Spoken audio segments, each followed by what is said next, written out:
Hello guys, আসসালামু আলাইকুম। কেমন আছেন সবাই? আশা করি সবাই ভালো আছেন। এই যে আমরা কোথায় চলে আসছি, আমরা একটু চলে আসছি ধানমন্ডি লেকে।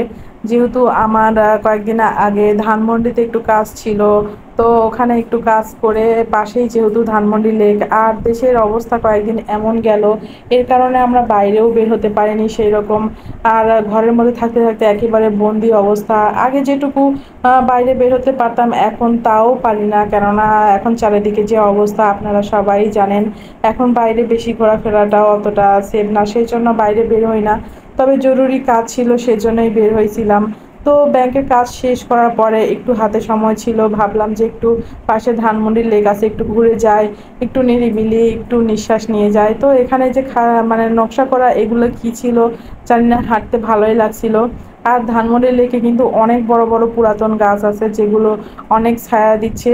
ঢাকা শহরে মূলত এইসব সরকারি প্রতিষ্ঠান আর এইসব বড় বড় গাছই ঢাকা শহরে যে অক্সিজেন সেগুলো পূরণ করে। তো আমার ভালোই লাগছিল। আর লেকের পানিটা এত চকচকে ছিল, মনে হচ্ছিল যে যে গোসল করি, একেবারে গ্রাম গ্রাম ভাব চারপাশটা। আর এখানে কিন্তু অনেক মানুষ ঘুরতেও আসছে, আমাদের মতো একটু নিরিবিলি সময় কাটাতে আসছে।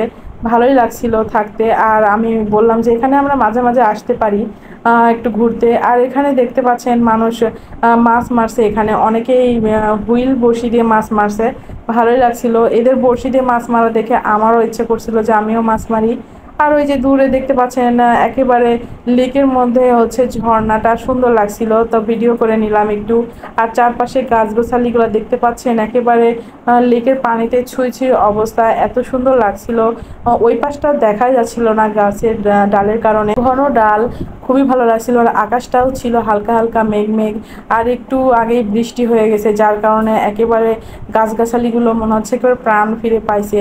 আর এখানে আসার পরে ও বলছিল যে তাড়াতাড়ি চলো, আমার আর ভালো লাগছে না, কেননা ও অফিস করে যে আমাকে নিয়ে আসছে, যেহেতু আর্জেন্ট কাজ ছিল সেই জন্যই।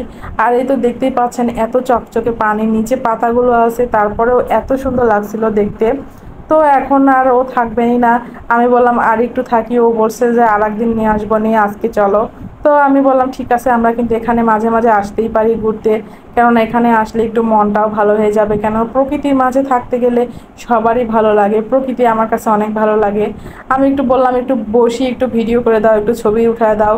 ও শুধু পাড়াপাড়ি করছে। তারপরে মনে করলাম যে না, আর থাকবোই না। একটা মানুষের সাথে ঘুরতে গেলে এত যদি বলে যে চলো চলো চলো, তাও যেটুকু থাকছে শুধু আমার মন ভালো করার জন্য। তো যাই হোক, ওকে ওখানে আমি বললাম যে একটু ব্যায়াম করো দেখি। অনেক ধরনেরই ব্যায়াম করার ইয়ে ছিল, তো ও বলছে যে আমি পারছি না, কারণ ও অনেক মোটা হয়ে গেছে। আর তারপরেও চেষ্টা করছিল, কারণ এখানে সকালবেলা এসে অনেকে মর্নিং ওয়াক করে এবং ব্যায়াম করে। দেখেন অনেক সুন্দর সুন্দর জায়গা আছে ব্যায়াম করার মতো, কাছাকাছি বাসা হলে আমরা আসতে পারতাম ব্যায়াম করতে। তো যাই হোক, ভিডিওটা শেয়ার করলাম, কেমন লাগলো সবাই কমেন্ট করে জানাবেন।